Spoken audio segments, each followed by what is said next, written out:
Electrolytic decomposition reaction, electrolysis.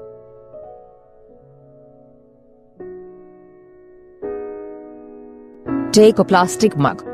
Drill 2 holes at its base, and fit rubber stoppers in these holes. Insert carbon electrodes in these rubber stoppers. Connect these electrodes to a 6-volt battery.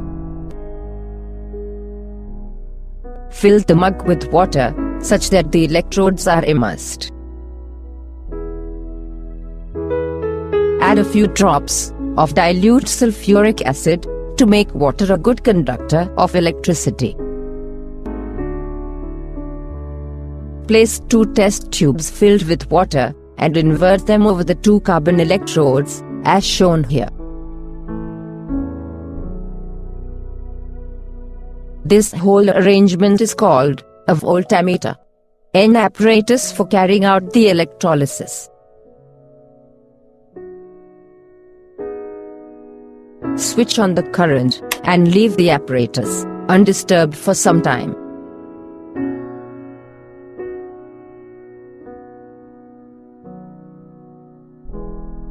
It is observed that bubbles of gases start rising from both the electrodes, and the levels of water in the 2 tubes start falling.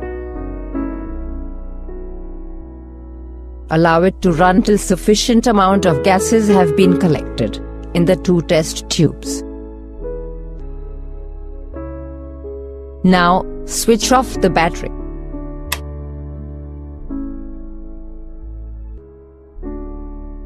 Caution: the following steps must be performed carefully by the teacher.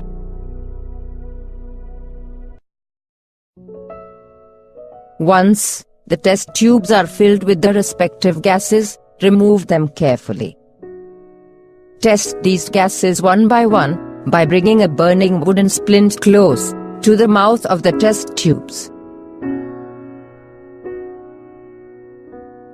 What happens in each case? Let's consider the test tube covering the cathode as test tube 1, and one which is covering the anode as test tube 2.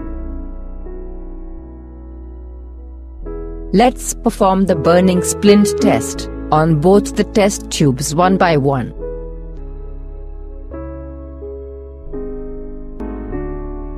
Case 1. When we tried to enter the burning splint inside the test tube 1, the splint will ignite with a pop sound when placed near a test tube.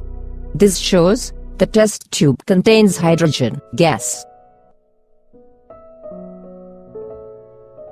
Case 2.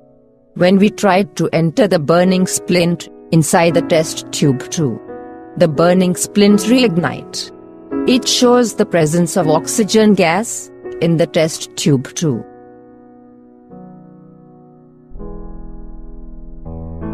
The given experiment shows that, on supplying electrical energy, water decomposes into hydrogen and oxygen according to the reaction.